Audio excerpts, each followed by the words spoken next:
this Paul Lambert? It is. Oh, hello. I'm writing an important paper, and I heard you were a member of this club called Skull and Bones. I'm not. I don't have a comment on that. Our membership is private. The membership is private, and I really can't tell you whether I am or I'm not. Are you serious? Yeah. Oh. But maybe you can tell me, how do you get into Skull and Bones then? I can't talk about it. Or how did it all start? I can't tell you. Okay. Is there anything you can tell me? No. Okay. I don't mean to be unfriendly, but that's our policy. It's policy of the organization, and so I really, I'm not at liberty to violate it. Het geheime genootschap Skull and Bones werd in 1832 aan de befaamde Yale Universiteit opgericht. In een tempel op de campus, The Tomb, worden nog ieder jaar 15 nieuwe, zorgvuldig geselecteerde leden geïnitieerd. Well, my interest in this whole question of Skull and Bones came about through a student of mine, a fellow named John Lawrence, a bright student, and he had some ideas, and so I pushed him further to do serious research. And he and I both came to the conclusion very soon that much of the information is not very substantial. Secret societies don't leave a lot of paper trails behind them, that's for sure. Somebody sent me a package, and it was the membership list of Skull and Bones. I'd never heard of Skull and Bones before. And I let the package sit for maybe 2 years. This happened about, possibly in the late 70s, about 1980. The package arrived, I let it sit because it had no interest to me. And then one day I probably had nothing better to do, so I started thumbing through the list, and I thought, well, my goodness, this is the establishment. Name after name after name, you know, Bush, Bundy, Mallon, Harriman, all these names were coming out at me. It's called the Skull and Bones Society, and members, such as this alumnus we found lurking near the tomb, don't like chatting about their society. Nobody's going to talk with you. This is a private club. A private club with a long and mysterious history dating back to 1832. It meets inside a building called the Tomb. Past members have ranged from President Taft to Secretary of War Stimson. And the more current membership list, obtained by American Journal, reads like who's who. Is it a Bonesman secret? It includes politicians such as Senators John Chafee of Rhode Island and John Kerry of Massachusetts. Then there's Victor Ashe, the mayor of Knoxville, Tennessee, and columnist Bill Buckley, along with top businessmen and federal judges. So there's nothing to the secrecy except the secrecy. Right. One of the things that happens in consequence of our unwillingness to discuss in detail what it's about. That anybody can make up a story and we won't even discuss it. And that, you know, being in the research business, that kind of gets you interested. And I started to piece it together. And I'd heard rumors, you know, as everybody else has, about power structures and establishments within countries. And it was the meshing of these people who had sworn an oath to each other, were very powerful, and limited to possibly 20 or 30 families of the old Eastern European establishment. That intrigued me, and then bit by bit I began to put the story of the book together, and probably it took me probably 3 to 4 years. These people that join organizations such as Bones or the Masons actually leave their family relations that they had when they were children and prolong that intimate family relationship with their brothers from the lodge. And they swear to take care of each other's interests, and they do it. And when that in the normal conduct of life is probably okay, but when one of them becomes president of the United States, it's time to ask questions. What have you sworn to do for your brothers? And what interests are you pushing that are really on their agenda and not on the agenda of the American people? Are there any famous members or well-known members? George Bush. The George Bush? Yeah. But that kind of focus is not great interest to the members. How do you mean? Because we're much more interested in the personal issues than external achievement. The best-known bonesman is ex-President George Bush, who, according to tradition, is supposed to avoid admitting he's a member, even when the question comes in the Oval Office. Mr. President, are you a member of Skull and Bones?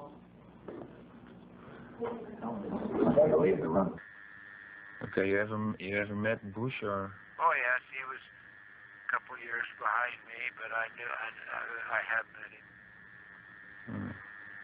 What we have here is a private network acting really in violation of the United States Constitution, infesting the White House, the National Security Council, the State Department, the Pentagon, the CIA, and other government institutions. And they've been carrying out a policy which was not the policy of the President or the Congress, not a policy that was approved by the voters. They are still the representatives of a long tradition, a thousand years tradition, from the Knights Templar through the Illuminati, through the Masons, through the Puritan families, and all of those families that went to Yale, founded Yale, and have used Yale to become powerful. Are they done? No. There's all that tradition, and it has to be protected, and it has great wealth to protect. And how do they protect it? They'll find new means. They'll hold offices. They'll hold appointive offices and elective offices, and they will be in charge of huge amounts of money. Do you know how it all started out so long ago? I really don't know much about the history of the group. No, I don't.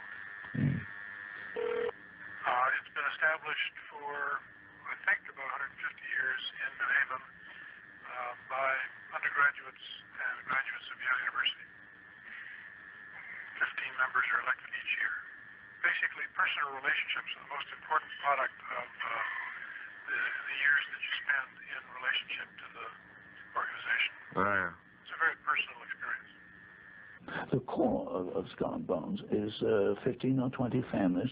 These are old line families. They came to the United States from England about the 1600s, 1700s.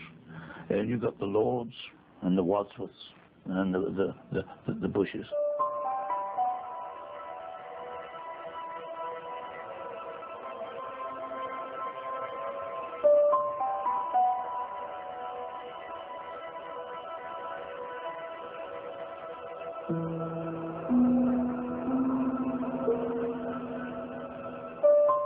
Some examples are, again, the families that made their fortune in the opium trade. And you got to remember the opium trade meant going from India, which was under British domination, to China, where the British were attempting to open up an opium market and indeed fought wars to do that.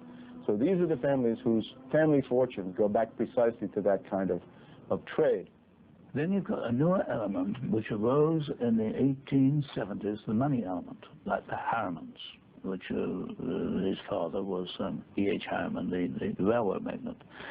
So the core, as you go through the early 20th century, is comprised of 15 or 20 families, partially from old line American families going back to the Pilgrims, and partially from money, banking money, that came up through the late 19th century. And how do you get into this club? The ones that were there before choose you. And what goes on during initiation? Nothing very extraordinary, but it's held very closely. You cannot ask to join Skull and Bones. You can't apply. What happens, as I've pieced it together, is that you are watched. See, this is a senior society. So you're 2 years at Yale before you're invited to join, if you're going to be invited. There's only 15 members each year. And you're being watched, and you're being catalogued, and you're being assessed. You know, is he a good team player? Is he a good sportsman? This kind of thing. And then the previous year, members of the previous year decide who is going to be tapped, the 15 new members, and then a representative of that, the last year's cell goes out and they ask, do you want to be tapped, or do you want to be joined or not? Al sinds de oprichting van Skull and Bones geldt Tap Day als een belangrijk evenement op Yale. And the emissaries of the various secret societies would come up behind them, tap them on the shoulder and say something like, Skull and Bones, do you accept?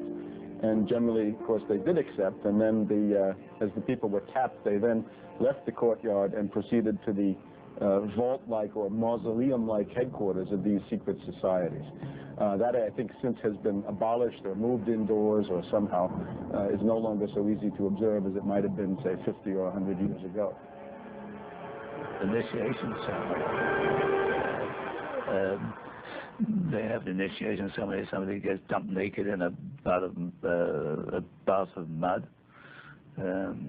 Well, to me that seems juvenile.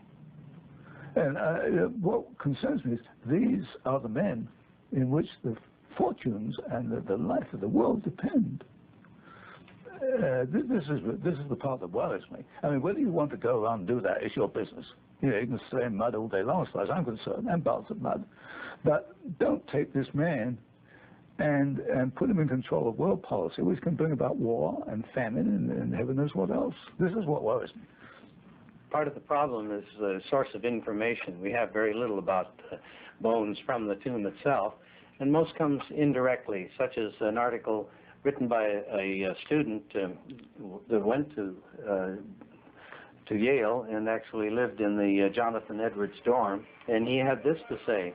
It was part of the Jonathan Edwards folklore that on the April evening following tap night at Bones, if one could climb to the tower of Weir Hall, the odd castle that overlooks the Bones courtyard, one could hear strange cries and moans coming from the bowels of the tomb as the 15 newly tapped members were put through what sounded like a harrowing ordeal.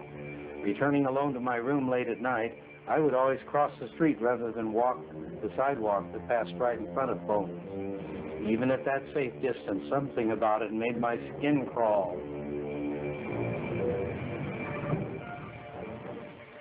Yes, well, you see, when they're initiated, I think part of the process is that they are leaving this life and being born into another life. Good and evil is part of this duality process. So what really they do is they take a world in which man essentially tries to be good, tries to have good objectives, because basically this is the only reason we've survived as humanity is because most of us have good objectives. They've taken that objective and they've reversed it. And they've made their end to be destruction and death. Not death for the 15 in the cell, death for everybody else. That's the meaning behind the symbolism.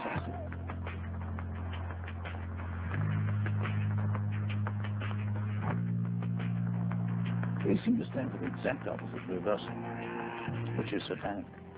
Skull and Bones is a kind of Freemasonic association, and I guess you could call it a death cult. You can call it a satanic cult.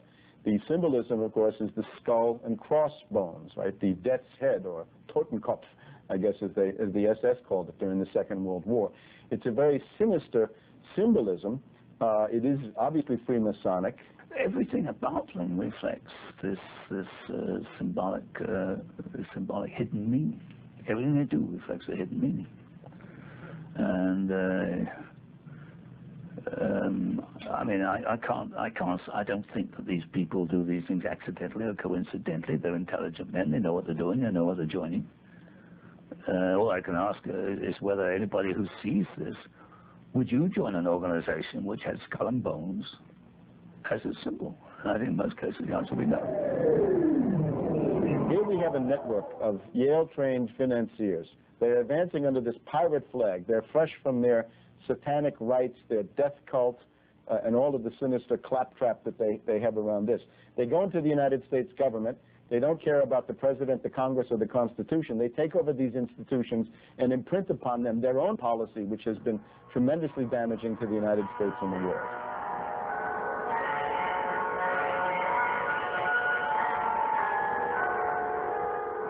I don't know of any member of Skull and Bones who's made any great contribution to literature, to art, to sociology, to anything we might do to help the world progress and be happier.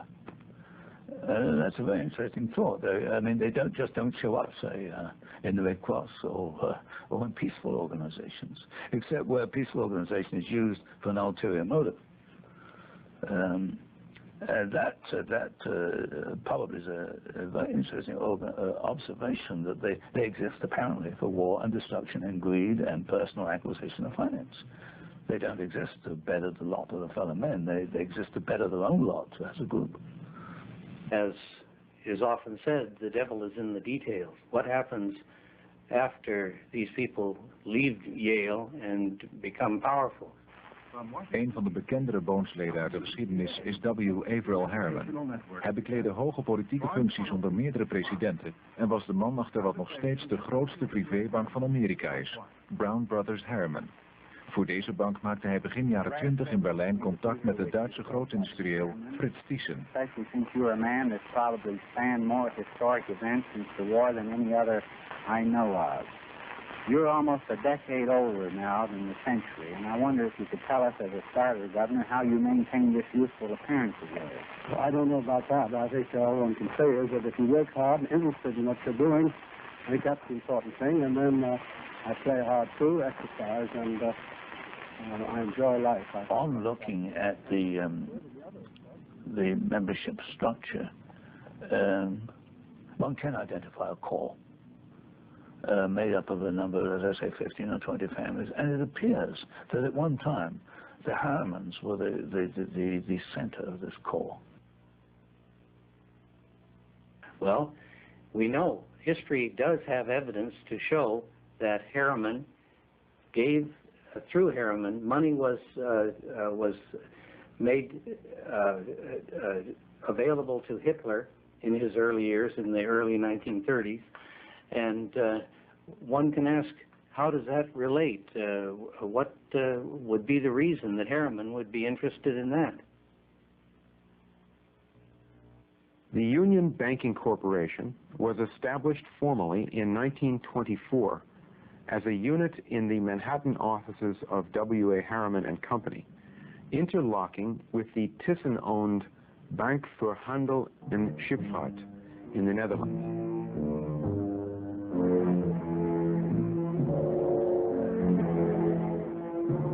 De Rotterdamse Bank voor Handel en Scheepvaart werd gebruikt om via grootindustrieel Fritz Thyssen Hitler en de nazi's van geld te voorzien.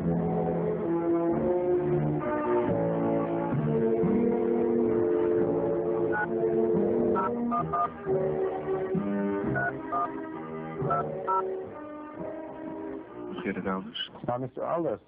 Yes. Yes, this is Anton Chaitkin calling from Washington. Yes. Yes, and they've told me your name and your We're looking at the position over there. the link between August Thyssen Bank in Germany and Union Bank, and so Skull and Bones in the United States. Okay, the Union Banking Corporation was in New York, controlled by BHS. BHS was in Holland and Rotterdam, and these were Dutch and German Nazis. It was a Nazi outlet.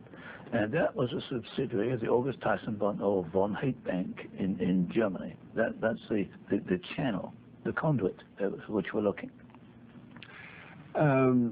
Nou, de Bank voor Handel en Scheepvaart, die is mij wel bekend. Ik heb ook verschillende stukken ervan gelezen en gezien, maar hij staat beslist niet bekend als een bank waar ontzettend veel dingen zijn gebeurd die het daglicht niet konden verdragen.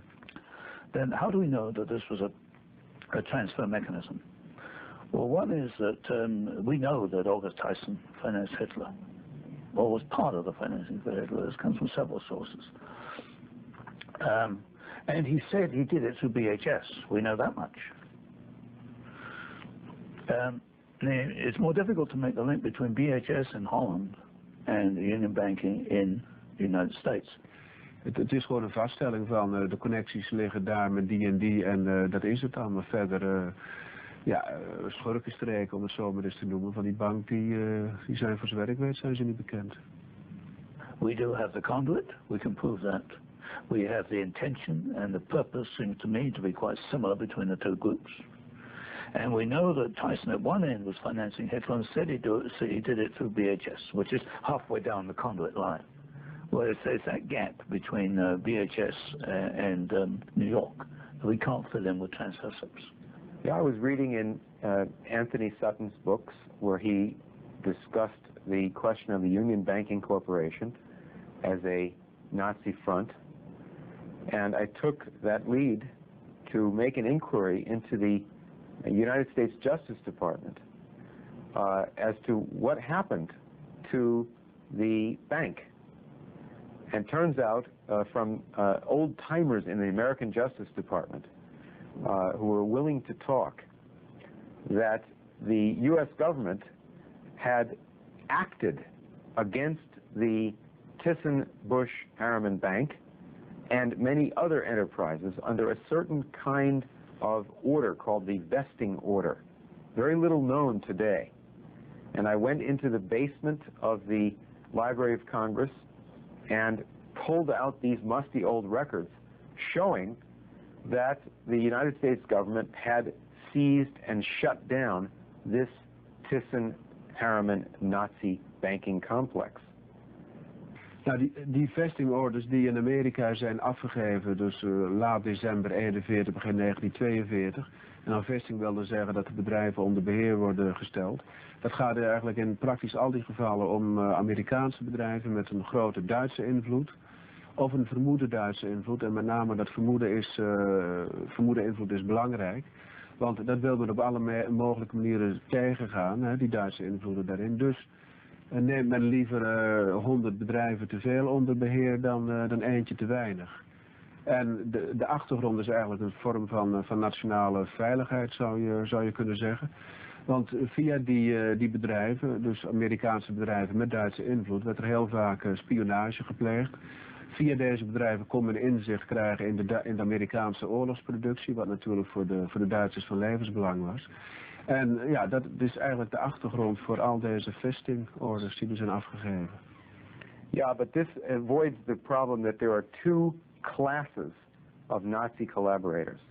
One would be somebody who's a German who thinks he's acting on the side of Germany in a war, some ordinary German. Then you have big financiers, big money people, people in politics and in diplomacy, people in the DuPont and Rockefeller and Harriman companies, and their collaborators in the richest companies in Germany at the highest levels of German society. When the United States government took out the vesting orders against the richest people in Germany and New York, that's different from the incidental picking up of some Germans who may have been in the German-American Bund. These are very important. That's why the vesting orders against Thyssen, DuPont, and Rockefeller are the most important ones done by the American authorities during the war. 42, yeah. But still the point is that I can't believe why English and American capitalists should support Hitler in 1922. That's what you started with, wasn't it? But okay, let's exchange books. Terrific. Be a good idea. Okay, thanks very much. I'll talk to you again. Okay, thank you. Bye-bye. So, I mean, he has nothing to say as opposed to what we're doing. Because he doesn't know about American industry, doesn't know about American finance, he doesn't know about these people who did these things. And the issue for the American government was Harriman and his relationship to Thyssen, or at least the Harriman Bank and its relationship to Thyssen. He knows nothing about that. But don't you think he should know? Yes, he should. It is amazing that he doesn't. Uit originele documenten van het in Amsterdam gevestigde Internationaal Instituut voor Sociale Geschiedenis blijkt wel degelijk de onderlinge samenhang tussen de Bank voor Handel en Scheepvaart, de August Thyssen Bank van Frits Thyssen en Harriman's Union Banking Corporation.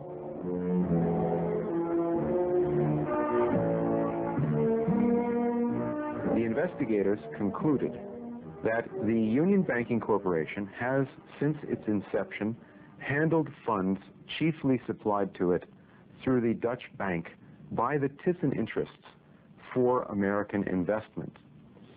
So here is Averell Harriman and Prescott Bush, the leaders of the bank in Manhattan, working with Fritz Thyssen. They, in the Skull and Bones network in the United States around Harriman, are pro-fascists, and they're working with Thyssen and others, establishing a money link to support the backers and sponsors of Adolf Hitler from at least 1924, probably 1923 onwards. I didn't know about this. There's your link, right there. There's your link. Established in 1924 in the Manhattan office of W.A. Harriman. So it is the same thing I said. Oh, yes. That was the time that Hitler was looking for money. Sir Emil Kurdoff, I didn't know he was looking so. That's it. That's the clinching link.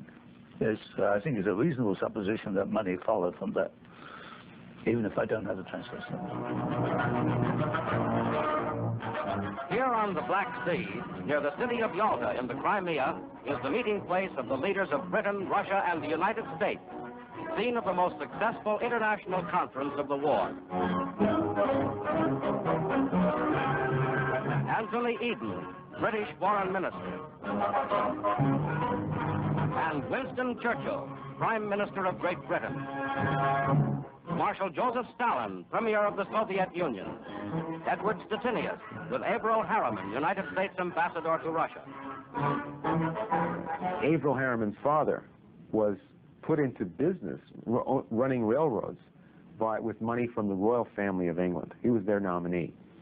And then Averell Harriman's mother paid for the start of the American branch of the British eugenics movement. He established this, what we call today, fascist movement in America, the Eugenics Record Office, originally set up around 1909 by Averell Harriman's mother.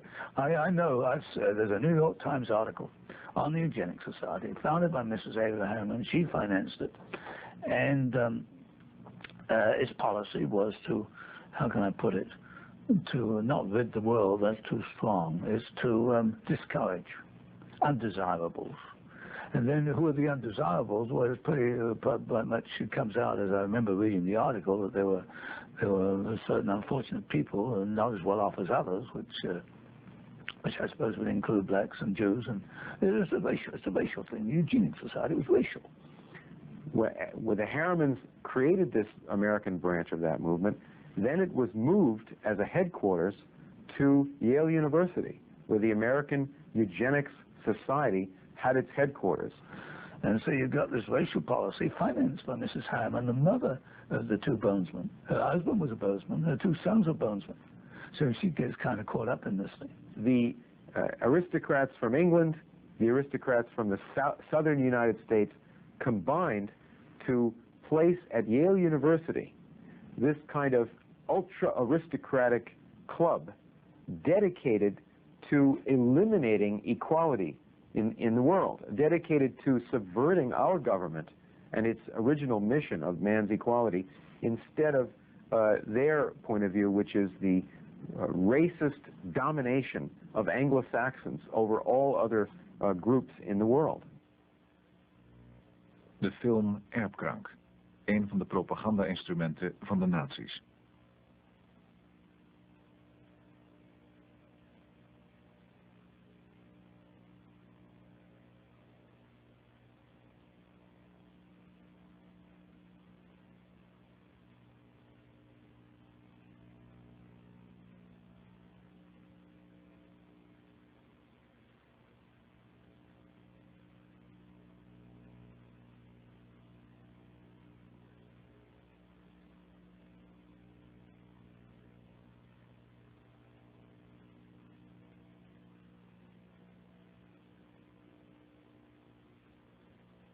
Ernst Rudin, who wrote Hitler's race laws in 1933 was in the American Museum of Natural History at the Harriman Run Conference in 1932 of the eugenics movement for the world. He was elected leader of the world movement there at that Harriman meeting and went immediately back to Germany.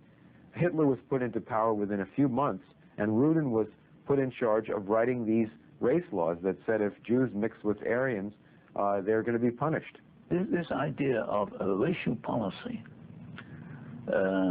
is, I think, just as important as the financial link. I mean, sure, you can hand over $1 million, but if a policy is important as a racial policy, one of extermination it came down to, also continued, then you're right back to the same group. And one can go further, right up to today, and ask questions about these racial policies. For example, I read Robert McNamara. McNamara used to be Secretary of Defense in the United States. He's not a Bonesman, but he's one of the so-called whiz kids. If you read McNamara's latest book, you will find that he says that population expansion is more dangerous than atomic warfare. They still have the same point of view about cutting the budget and getting rid of whole classes of people that are superfluous in their view, the elderly or people of the wrong race. And this is their point of view today. I, George Herbert Walker Bush. I, George Herbert Walker Bush. Do solemnly swear. Do solemnly swear. That I will support and defend the Constitution of the United States. That I will support and defend the Constitution of the United States. Als we willen weten wat het gedachtegoed van Skull and Bones tegenwoordig is, moeten we kijken naar de persoon van George Bush. Na William Taft het tweede lid van Skull and Bones dat Amerikaans president wordt. Hij wordt hier ingezworen door Supreme Court Justice Potter Stewart, ook Skull and Bones lid. With Bush, we reached the bottom of the barrel in terms of American politicians. You have to look at him again and again and say, how did this guy make it compared to any number of other political figures that would have been perfectly plausible presidential candidates? You've got to point to the family money, again to this Brown Brothers Harriman network, which meant media, which meant friendships with senators. Ultimately, it meant the support of Kissinger. That brought the support of Nixon.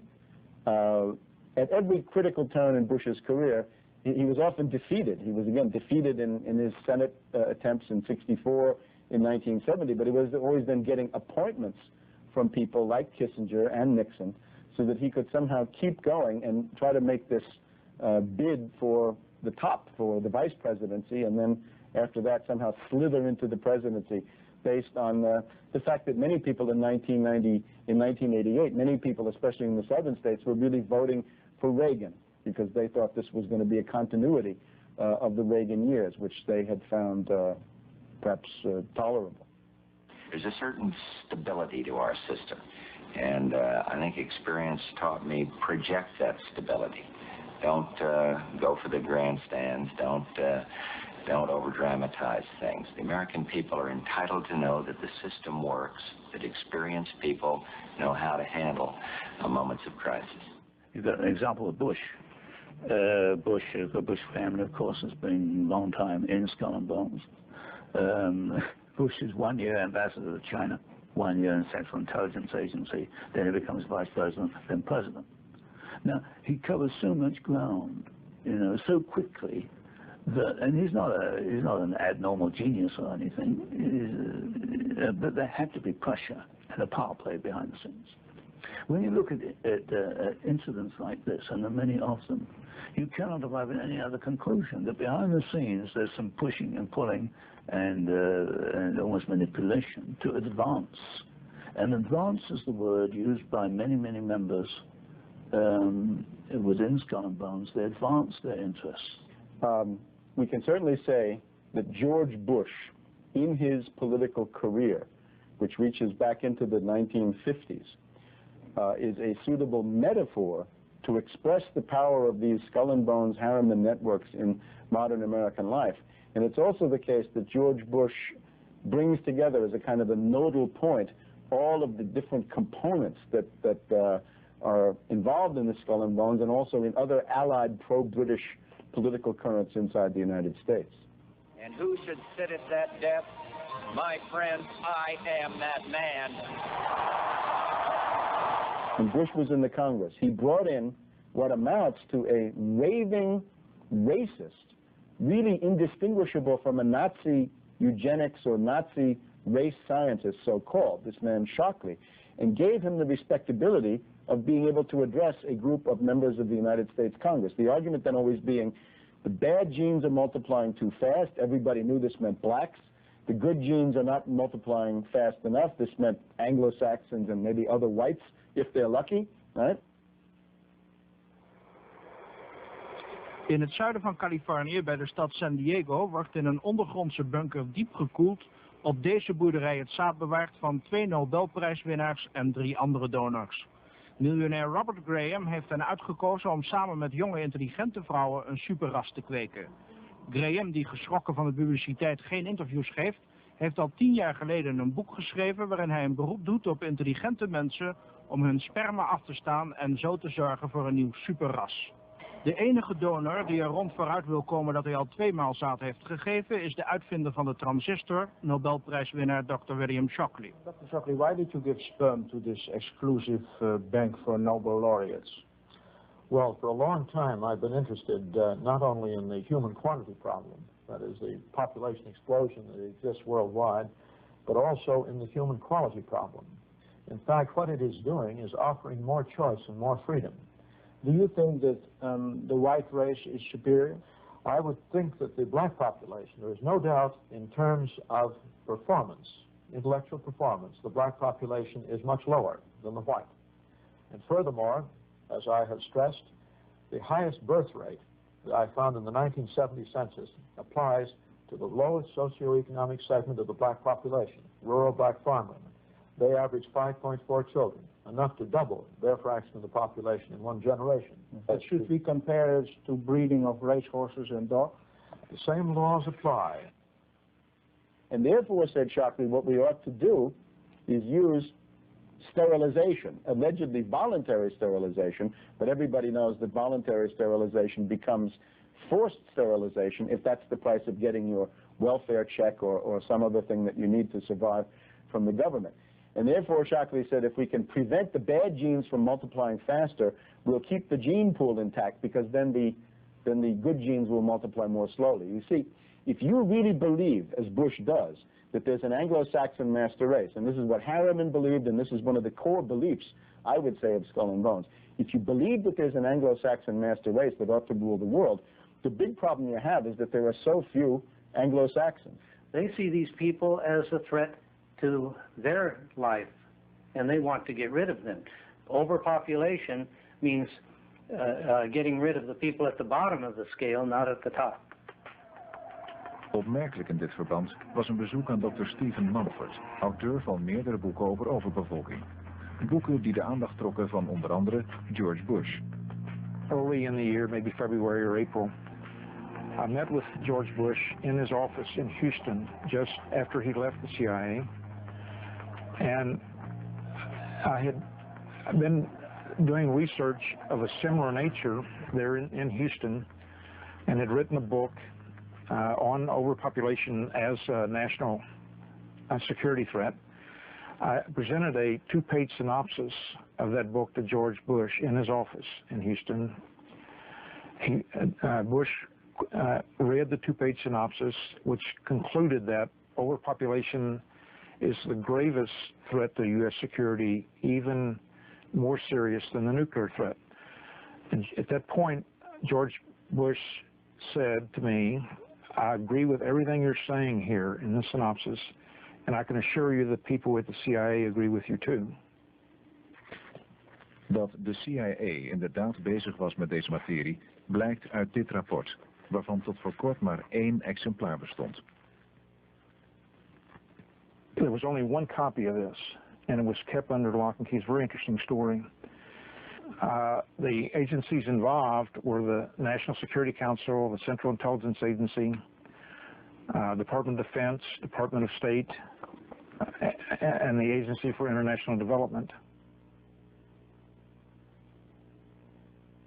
Where population size is greater than available resources, or is it expanding more rapidly than the available resources? I mean, this is the one that says why it's a security threat, or how it becomes a security. Where population size is greater than available resources, or is expanding more rapidly than the available resources, there's a tendency toward internal disorders and violence, and sometimes disruptive international policies or violence. This is what happened with Iraq and Kuwait. In developing countries, the burden of population factors added to others will weaken unstable governments, often only marginally effective in good times, and open the way to extremist regimes. Volgens Mumford is overbevolking er de oorzaak van dat jaarlijks miljoenen Mexicanen de grens met de Verenigde Staten proberen over te komen. We share a 2,000-mile border with Mexico. When you share a 2,000-mile border with a country of 90 million people who are going to war, civil war, how many tens of millions are going to come across our border? And what is this going to do to the security of Americans? I mean, here in Chapel Hill even, I mean, we're going to feel the effect in a big way. I mean, the odds of this happening, if we just ignore the situation, the odds of it happening are nearly 100%. You know, half of Mexicans now eat 1,300 calories per day or less. That's the minimum requirement. So half of all Mexicans are malnourished. Well, things are only going to get worse. They're not going to get any better. And so what does this mean for U.S. security? Hell, it means everything. On an August day in 1988, an historic event took place. It didn't happen on Main Street or in any American town, but in Russia, where soldiers began destroying hundreds of nuclear missiles with the understanding that we'd destroy some of our own, the first disarmament treaty of its kind. And though most Americans were unaware of the significance of the moment, or realized it was George Bush who led the way, someday their grandchildren will. President Bush was elected, and we had hoped that he would be, would offer much more leadership in this area than President Reagan, because we knew that he had at one time strong feelings about family planning. In fact, he was one of the leaders in Congress as a congressman in this area.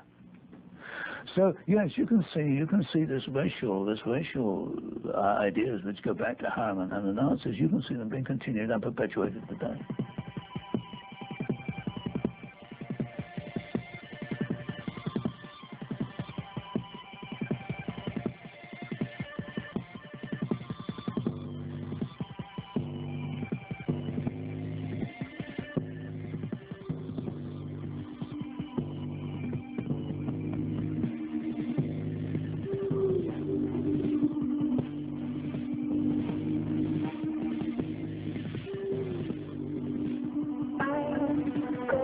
Aflevering 2 over Skull and Bones gaan we dieper in op wat bekend is geworden als The Enterprise, de massale drugsimporten door de CIA in opdracht van George Bush. These purple-colored hash marks represent what's called a military operations area, or an MOA. So that provided a blanket of security and made it a real good good place to run drugs. Remote under radar surveillance for the most part. If you're below 4,000 feet out here, not a lot of questions asked, and they got away with it. Skull and Bones blijkt deel te zijn van een groter geheel. Een andere organisatie waar wij in dit verband aandacht aan besteden is de Bohemian Club in San Francisco. I'm sorry, where's your property line? I'm not sure. Where's the property line? I'm not sure. So this is a public street, right? Right here, this crosswalk? Oh, that's fine. Move. You understand, move? You're not very racist. You're on private property, private building, private sidewalk. Well, okay. We got the hospitality, the negative hospitality of the San Francisco Bohemian Club.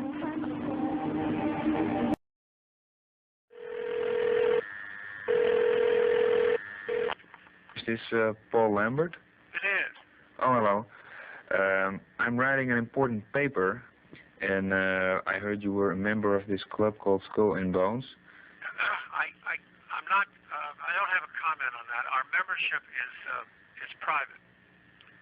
The membership is private, and I really can't tell you whether I am or I'm not. Are you serious? Yeah. Het geheime genootschap Skull and Bones werd in 1832 aan de befaamde Yale Universiteit opgericht. In een tempel op de campus, de Tomb, worden nog ieder jaar 15 nieuwe, zorgvuldig geselecteerde leden geïnitieerd. Vandaag aflevering 2. Well, Skull and Bones is a kind of Freemasonic association, and I guess you could call it a death cult. You can call it a satanic cult. The symbolism, of course, is the skull and crossbones, right? The death's head, or Totenkopf, I guess as the SS called it during the Second World War. It's a very sinister symbolism. It is obviously Freemasonic. Everything about them reflects this symbolic hidden meaning. Everything they do reflects the hidden meaning. These people that join organizations such as Bones or the Masons actually leave their family relations that they had when they were children and prolong that intimate family relationship with their brothers from the lodge. And they swear to take care of each other's interests, and they do it. And when that in the normal conduct of life is probably okay, but when one of them becomes president of the United States, it's time to ask questions. What have you sworn to do for your brothers? And what interests are you pushing that are really on their agenda, not on the agenda of the American people? Are there any famous members or well-known members? George Bush. The George Bush. Yeah. But that kind of focus is not of great interest to the members. How do you mean? Because we're much more interested in the personal issues than external achievement. The best-known bonesman is ex-President George Bush, who, according to tradition, is supposed to avoid admitting he's a member, even when the question comes in the Oval Office. Mr. President, are you a member of Skull and Bones? Okay, you ever met Bush or? Oh yes, he was a couple years behind me, but I have met him. The core of Skull and Bones is 15 or 20 families. These are old line families. They came to the United States from England about the 1600s, 1700s.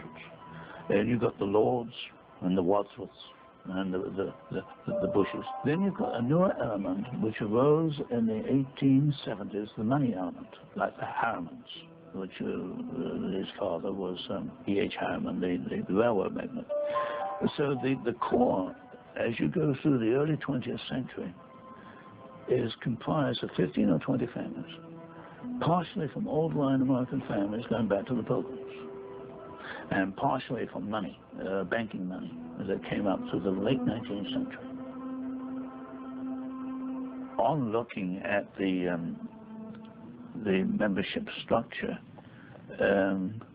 one can identify a core made up of a number, as I say, 15 or 20 families, and it appears that at one time the Harrimans were the center of this core. Een van de bekendere boonsleden was W. Averell Harriman, jarenlang actief in hoge politieke functies onder meerdere presidenten. In zijn functie als Amerikaans ambassadeur in de Sovjet-Unie was hij aanwezig bij de conferentie van Yalta, februari 1945. Leaders of Britain, Russia and the United States. Anthony Eden, British Foreign Minister. And Winston Churchill, Prime Minister of Great Britain.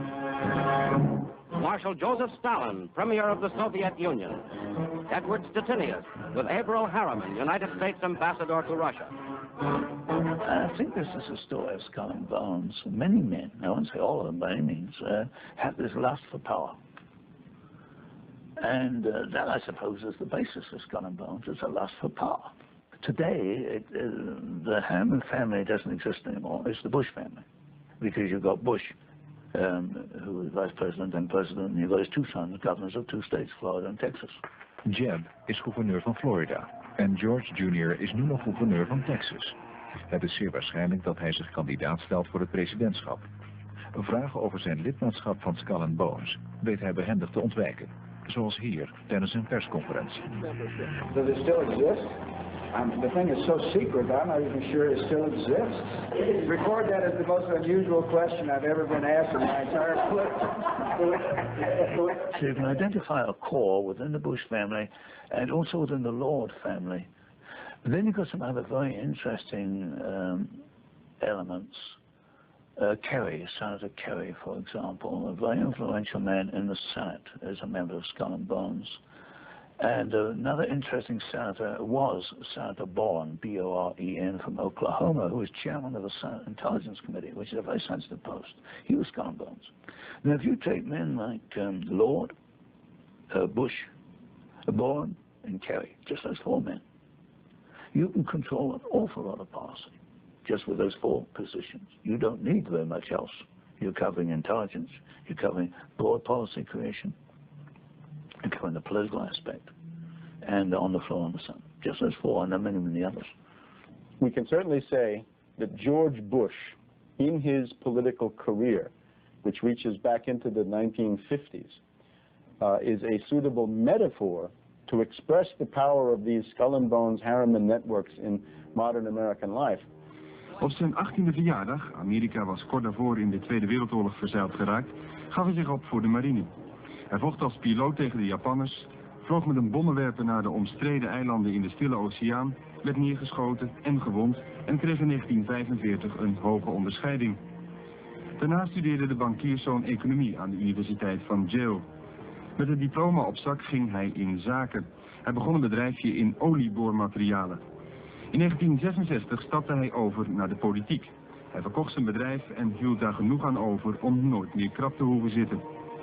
Bush kwam in het Huis van Afgevaardigden, verloor de strijd om een senaatzetel voor Texas van Lloyd Bentsen en werd in 1970 voor Nixon ambassadeur bij de Verenigde Naties. Later zat hij ook nog ruim een jaar voor Richard Nixon in China. George Bush was voorts nog enige jaren directeur van de CIA en voorzitter van de Republikeinse Partij. Hij is dus zeer ervaren in de politiek en in het management. You cannot arrive at any other conclusion. That behind the scenes there's some pushing and pulling and almost manipulation to advance. And advance is the word used by many, many members within Skull and Bones. They advance their interests. What I tried to do was to look at Bush and say, is there anything good? Can you find an act of disinterested kindness? Can you find any humanitarian impulse? And I'm afraid the answer is no. What you find is dissembling. You find somebody pretending to care about charity or somebody else's suffering or misery. But these are usually tricks performed in front of the camera for electoral reasons or some other demagogic kind of strategy. On an August day in 1988, an historic event took place. It didn't happen on Main Street or in any American town, but in Russia, where soldiers began destroying hundreds of nuclear missiles with the understanding that we'd destroy some of our own, the first disarmament treaty of its kind. And though most Americans were unaware of the significance of the moment, or realized it was George Bush who led the way, someday their grandchildren will. You have to look at him again and again and say, how did this guy make it compared to any number of other political figures that would have been perfectly plausible presidential candidates? Ladies and gentlemen, the President of the United States.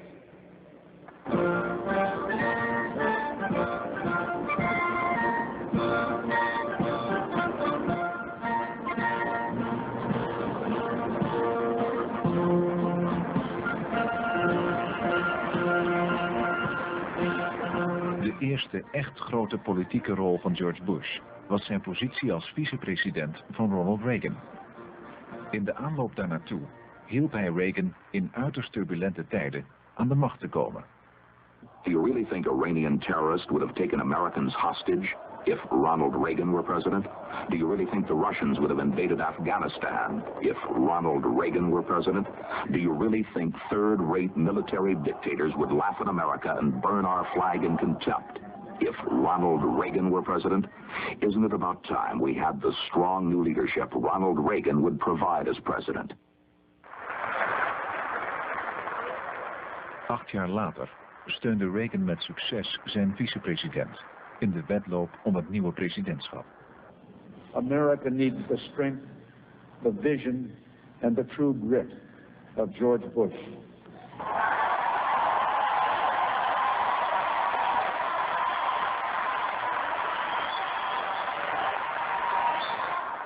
There's a certain stability to our system, and I think experience taught me project that stability. Don't go for the grandstands. Don't over-dramatize things. The American people are entitled to know that the system works, that experienced people know how to handle moments of crisis. Where I go into it, into the mindset or joint operation between Bush and the CIA would be and the October Surprise. And the October Surprise was a scheme involving people in the CIA and in both high-level government, both political parties. This is when President Carter was president, and this is a time when there were 52 American hostages seized and imprisoned in Iran. And it was felt, as the presidential election was coming up between President Carter and challenger Reagan, that if Carter was able to get the release of these American hostages before the election, that Carter would probably be reelected. So the CIA and George Bush, at that time a private citizen, but undoubtedly an asset of the CIA, they engaged in a scheme to prevent the release of those American hostages. And there were a number of secret hearings, which I describe again in Defrauding America. And these meetings occurred in Europe and different places. And eventually, $40 million was paid to Iranians, and they were promised billions of dollars of military equipment if they don't release the hostages. Well, the hostages were not released, and the arms did flow, and this eventually led to what became known as the Iran-Contra affair. Terrorists, be aware that when the rules of international behavior are violated, our policy will be one of swift and effective retribution. Ronald Reagan, in the first week he was elected president 5 years ago. He was addressing the hostages who'd been held for a year in Tehran by Shiite Muslim supporters of the Ayatollah Khomeini. The Iran hostage crisis had helped make Ronald Reagan president. It finished Jimmy Carter and had provided Reagan with his strongest election campaign platform. Uit stukken van het Huis van Afgevaardigden, dat onderzoek heeft gedaan naar de October Surprise, blijkt dat president Carter op de hoogte was van de onderhandelingen door Bush met de Iraniërs, maar er verder geen aandacht aan wilde besteden. Hij heeft ook nooit bewijzen willen verzamelen. Carter wilde schone handen houden. I'll never tell a lie. I'll never make a misleading statement. I'll never betray the confidence that any of you has in me. And I will never avoid a controversial issue. Well, the secret government, I think, would be a proper term to be applied to what I discovered about the corruption in the CIA, corruption in the Justice Department. Justice Department and CIA corruption they work very closely together, and they have to more or less to get away with what they've done. 2.2 altimeter 3050. Visual approaches in use, landing and departing runway 4 left. Affirmative, you follow taxiway Alpha all the way down to the south end of the field. Grand Cherokee 393, just hold short. I'm a former Air Force intelligence officer from the Vietnam War. I made a lot of connections that kept drawing me into covert operations after my discharge from the Air Force. One of those operations that I was drawn into voluntarily was the so-called Enterprise. The enterprise was a black bag operation set up by the Reagan-Bush administration designed to assist the Contras in Nicaragua. So I was brought in by Oliver North to meet a man named Barry Seal. And Barry Seal was the person who I viewed as the chief operative, the man who had the contract, so to speak, from the CIA to set up a clandestine training base in a place called Mena, Arkansas. As you fly over the Mena airport in town, what jumps out at you is the degree of infrastructure that exists at the Mena airport in relationship to a small town of 5,000 people. You see a row of hangars, huge buildings on the west side of the north-south runway.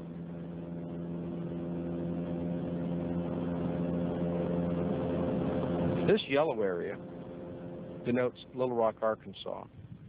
Coming west, we'll find Hot Springs. That's Bill Clinton's hometown. And we go about 60 nautical miles further, and we'll find Mena. This is the town, and there's the airport. It wasn't until nearly 18 months into the Contra program, the training program, that I discovered and came face-to-face with irrefutable knowledge that I was right in the middle of a large cocaine importation ring.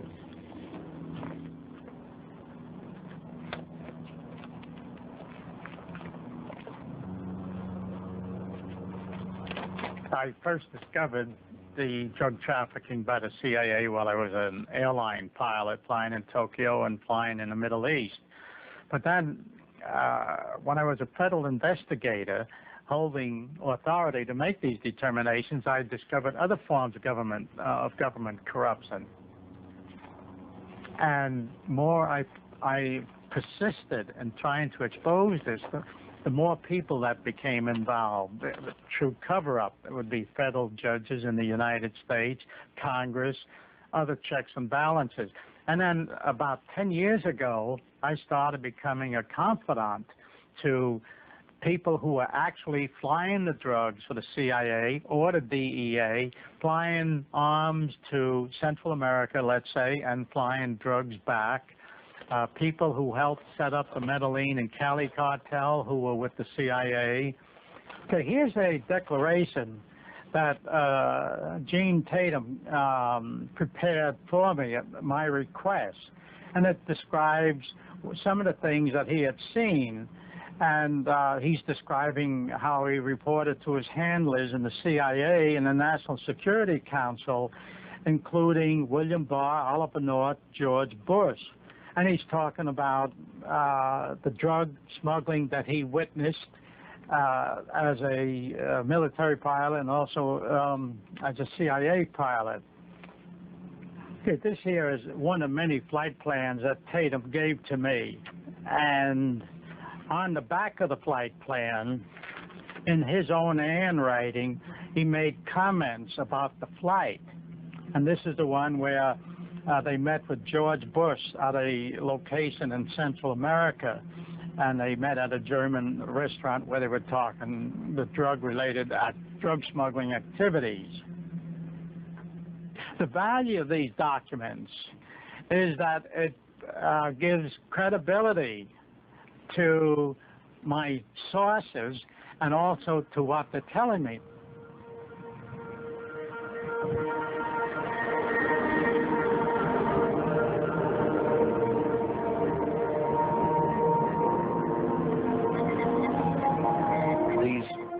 Purple-colored hash marks represent what's called a military operations area, or an MOA.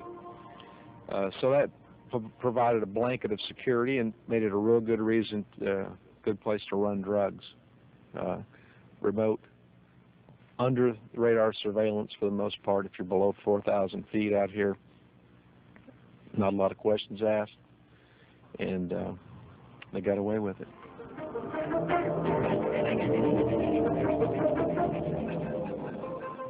you have people in control of the DEA that are all part of this, and what they're doing is undermining, financially and morally undermining the United States and the American people. And of course, what they are doing also affects people in other countries.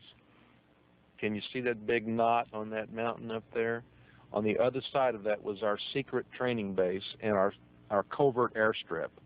We had a sod runway built up there that we used as a practice drop zone to drop supplies. Pilots were taught short field landing techniques and all that, the type of runways that they would experience in Nicaragua. Nicaragua not having many paved runways, especially behind enemy lines.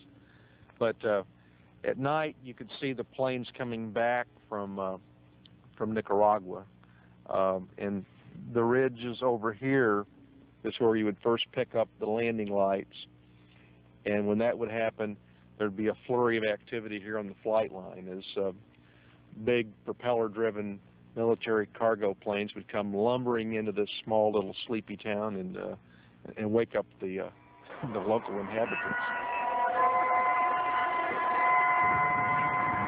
It's hard to say how much cocaine was transported into Mina during the Contra War, but one individual, Barry Seal, who ran the operation, was granted immunity by Congress to testify about what had gone wrong.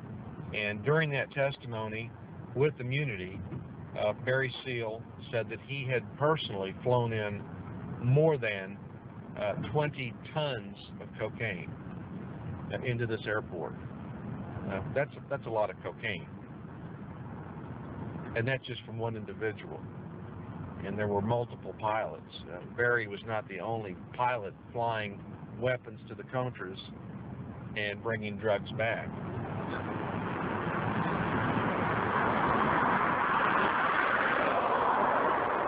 There was no way, I accepted, that Bill Clinton didn't know about this. Barry Seal told me that the Clinton government was actually in on it, quote unquote.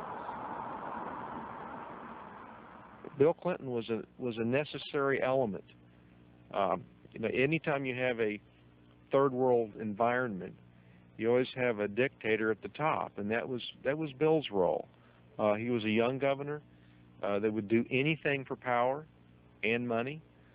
He was also, according to various sources, intelligence sources, Bill Clinton has had a relationship with the CIA going back to his days in at least as early as Oxford, perhaps even before that. But I can say this: Arkansas welcomed this operation with open arms, did absolutely nothing to interfere with it, and benefited tremendously.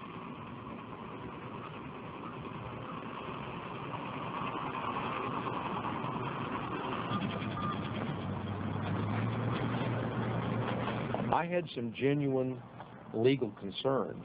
As I aired those concerns with North, Oliver North, he assured me to put those concerns aside because this was being run out of the White House by George Bush.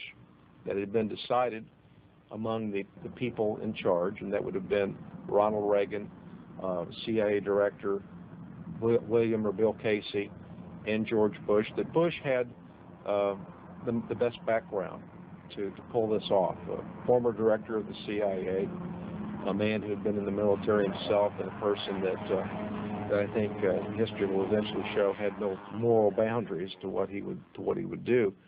I felt assured in 1983 that George Bush was a man of honor, and I felt that I could step back into the shadows, so to speak, and do what my country requested, and I did. There are hazards involved in attempting to bring out the misconduct of the secret government.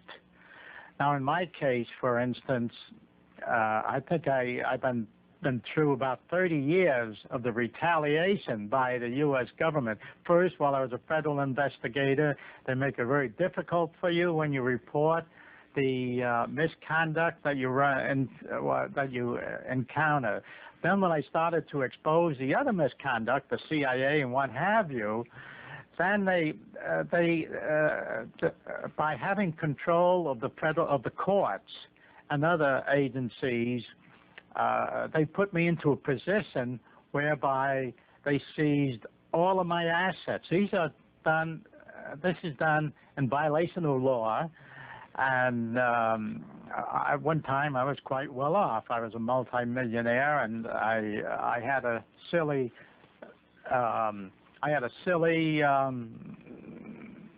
feeling that I had an obligation to report these things, and they seized everything I had, my airplanes, my businesses, my home, and if they had their way, I'd be homeless now. Many of the players of the Mina story and the Enterprise are dead, Barry Seal in particular. But it's a risky business, and those who feel that they want to have a action-packed career for the CIA should think twice before they get deeply involved. Finally, in 1978, I thought, well, I will publish books to make the public aware of these things, and there I had the naive thought that the public would respond, but the public doesn't respond, and so in a way the public is partly responsible for what is going on, and some people might even say the public deserves what is happening to them. We needed cooperation by the FBI. We needed cooperation by the U.S. military, FAA, U.S. Customs, DEA. I mean, the list goes on and on of the state, federal, and local agencies who had to either assist in providing security for the enterprise, or they had to at least turn a blind eye to it. Het Amerikaanse congres liet een onderzoek verrichten naar Mina en bevestigde in haar conclusies de drugsimporten door de CIA.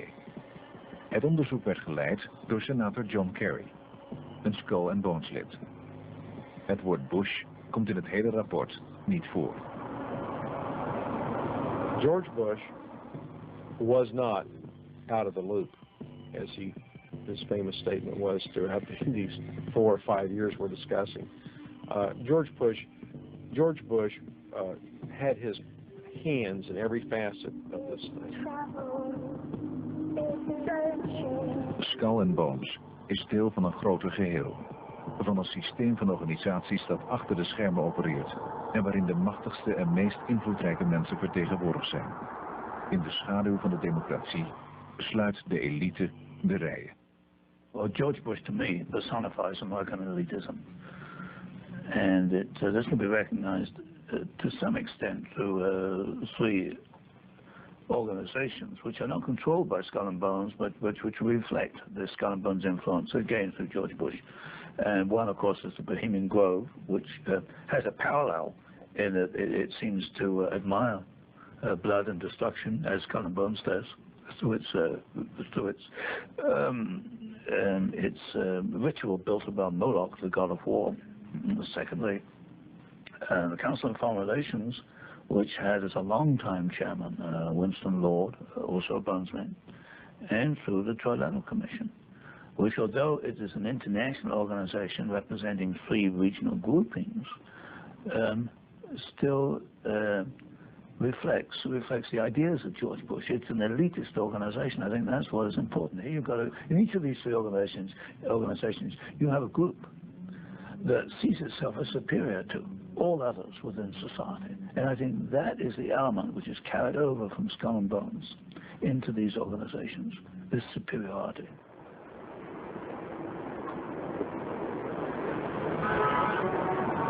We're standing at Post and Taylor in San Francisco at the San Francisco Bohemian Club. This was completed in 1934 at the height of the Depression, and they spent a great deal of money building this elaborate organization here. So the motto for the club is "Weaving spiders do not enter," and it's right here on the wall. This is the owl and the plaque commemorating when the building was first built. But what this implies is that people coming here are not supposed to do business. So there's no overt business solicitation, but for years various businesses in the community and corporations would have meetings here, official meetings, receptions, and various events. I got interested in studying elites back basically in the 1980s because I'd been a social worker for 25 years working with poor people and low-income families in the United States. And I became very concerned why this would seem to be a perpetual problem. We have over 40 million people who just cannot meet their basic needs in the United States, yet we have more wealth in this country than we've ever had. And that wealth is very concentrated in the top 1% of the population, which in fact has more wealth than 90% of the rest of us. So I wanted to understand how wealthy individuals and elites interacted, set policies, worked with the government, financed elections, and made decisions. And so that's basically how I got started and interested in elite work. Elitism is not in the interests of the average citizen. It's not in the spirit of a free society. And it's very dangerous because was it that Lord Acton who said power corrupts, absolute power corrupts absolutely. When you've got power, it begins to corrupt you. You think you're God. You think you can make decisions for other people. And then gradually it eats away, I think, at these people until they become dictators. And then becomes the view that you have no rights because I say you have no rights. The Bohemian Club was founded 120 years ago in San Francisco by a group of newspapermen, businessmen, and artists. Modern-day members include some of the most influential American men of the 20th century.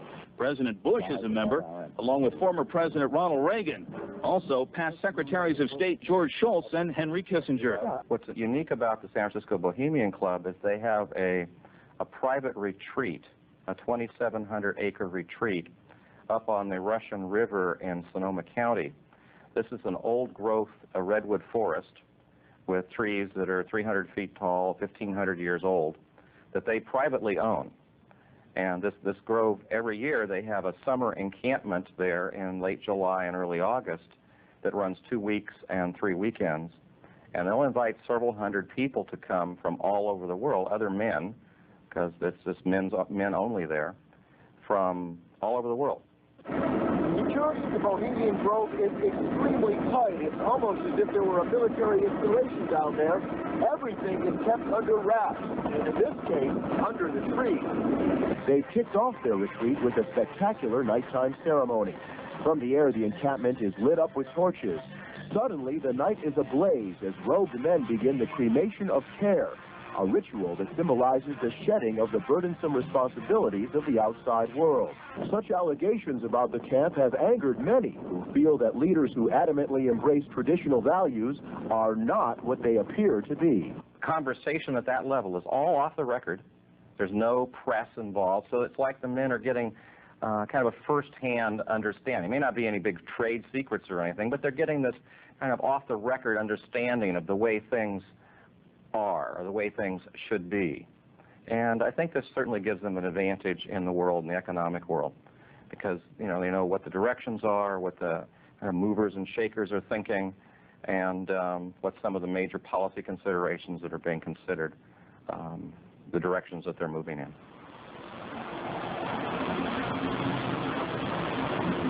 Excuse me? This is a private club. You're not supposed to be here at all. And turn the camera off. So what's happening? You want to film this guy? Yeah. Did you film him already? I'm sorry, where's your property line? I'm not sure. Where's the property line? I'm not sure. No, this is a public street, right? Right here? This crosswalk? Oh, that's fine. Move. You understand, move? You're not very Mason. You're on private property. This is private building, private sidewalk. The private sidewalk? Yes, sir. No way. I don't believe it. Hi. No, you're fine. There's nothing wrong with walking by. You're retarded. I think you're retarded. Film this guy. I think you're very sick. Well, okay, we got the hospitality, the negative hospitality of the San Francisco Bohemian Club. There have been cases where people have written about the club and or snuck in Dirk Matheson from People magazine snuck in and was actually spotted by a Time Warner executive and expelled from the club, from the Grove. And he, in fact, lost his job 6 months later, although they claimed that it wasn't related to that, but it was certainly coincidental.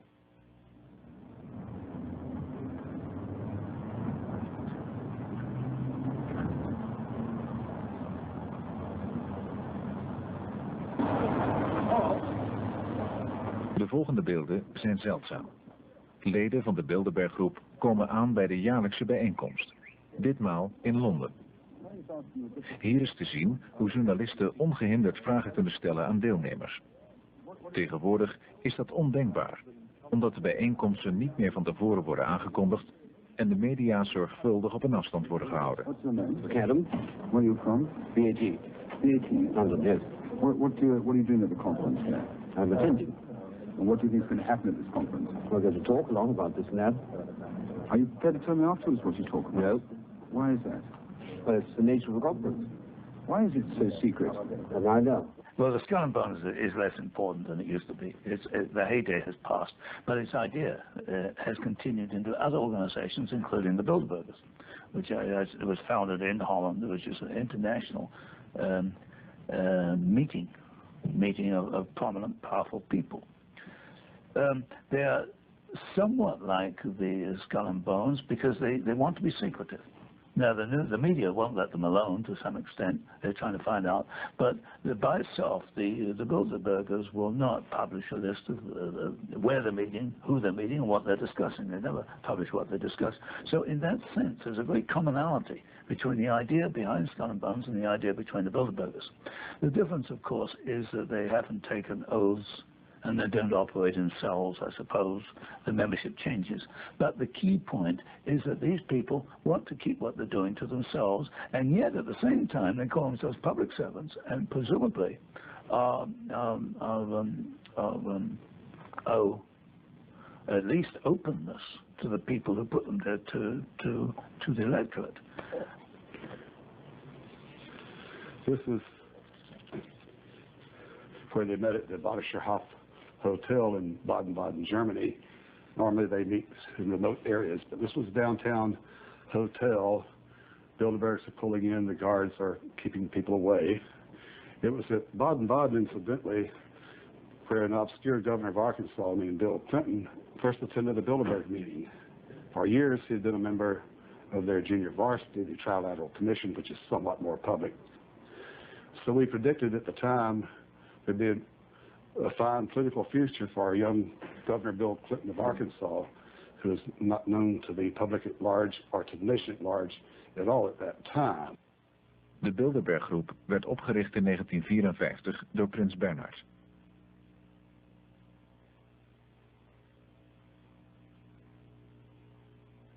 Dit zijn beelden uit de tijd dat Bernhard en Beatrix nog in alle openheid de Bilderberg-bijeenkomsten bezochten. Sinds 1954 nodigt u een aantal belangrijke mensen, invloedrijke mensen uit om deel te nemen aan de Bilderberg-bijeenkomsten. Wat eigenlijk wil u ermee bereiken? Dat is moeilijk te zeggen. Ik wil de mensen bij elkaar brengen. En dat hebben we toen gedaan op de Bilderberg de eerste keer. En dat bleek zo'n succes. En dat werd echt hard tegen elkaar gepraat door deze mensen. En dat we zeggen, dit moeten we echt meer doen. It was not until 1975 when I came to Spotlight and they talked about Bilderberg that I even knew they existed. I said, this is not possible. I've spent 20 years poring over the AP wires, reading my own newspaper and reading everybody else's newspaper. It's not possible for this to be taking place without newspapers giving it attention. And since that time, I've done my best to give it a great deal of attention. It's not conspiracy. It is conspiracy in a legal sense, but not in a sociological sense. These people don't sit down and plan. They know what to do instinctively. They all think the same. They're educated the same. They know the same things. They respond to the same stimulants. Their money, power, brotherhood. You don't need a telephone call. You know what to do. So, but to get right into it, I suppose you do see, you know, people smoking in a smoke-filled room and planning everything they do. I don't think they operate that way. They know what to do. I think it's a matter of influence. People, what do they say? To go along, to get along, you've got to go along. Most people want to get along, to gain power and prestige. And they know the way to do that is to listen to the guy above you. So if someone, say, in Skull and Bones calls people he knows, and these people know of the power of Skull and Bones, all it takes is a hint or a suggestion. And a policy can be implemented or killed. You will never read about Bilderberg in the Washington Post or the New York Times and other establishment American newspapers for one reason. Katharine Graham, Mrs. Graham, chairman of the Washington Post, has attended Bilderberg meetings for years. Also, high officials of the New York Times, Los Angeles Times, the News Weeklies, and television news, network television news acumen attend these meetings. They do so on their solemn promise to report nothing, not use that word Bilderberg in their newspapers. To me, they are journalistic prostitutes. How in the world do you attend such a momentous meeting and cover it up? Now, while Bilderberg meetings are systematically suppressed in the United States except for Spotlight, not true in Canada, where our readers there alerted the newspapers to the meeting of Bilderberg last spring in King City. Here we have a partial list of participants of this heavy story that jumps. We have photographs of Henry Kissinger, David Rockefeller, Queen Beatrix, all of whom attended the meeting. The idea of Skull and Bones has continued, but I think it's much harder to implement because the United States is much larger, it's much more diverse. The multinational corporations, the banks, overseas interests, the foreign communities in the United States, all these are now beginning to play into policy. It would be much more difficult for a group like Skull and Bones to control today. 100 years ago, it was homogeneous. It was a white Anglo-Saxon banking interest or corporate culture. You could control that through maybe 20 or 30 members, but not today. It's too diverse. So I see New World Order as being a multinational corporate control operating through the corporations to bring about economic control, financial control, and the political and the educational and the sociological aspects are subsidiary. This I find very dangerous because you're getting very, very close to the Nazi ideal, because fascism, after all, is an organization where business controls the government. As you see, as we talked about earlier, Hitler was financed essentially by businessmen. And businessmen in fact, have to have governments under their control. They don't like free enterprise, and here you've got to make a distinction between free enterprise and capitalism. I will support free enterprise. I believe in free enterprise. The individual making his own way through business. This is essential. It's the most efficient way to do run an economic society. But capitalism is where a group or a corporation wants to monopolize, and it's the word monopoly that's essential here. They want a world monopoly, which is not free enterprise. That's capitalism almost in Leninist sense. It's world monopoly they want. That is the core of New World Order. The Skull and Bones today is one of a number of groups. It happens to be now a semi-secret group.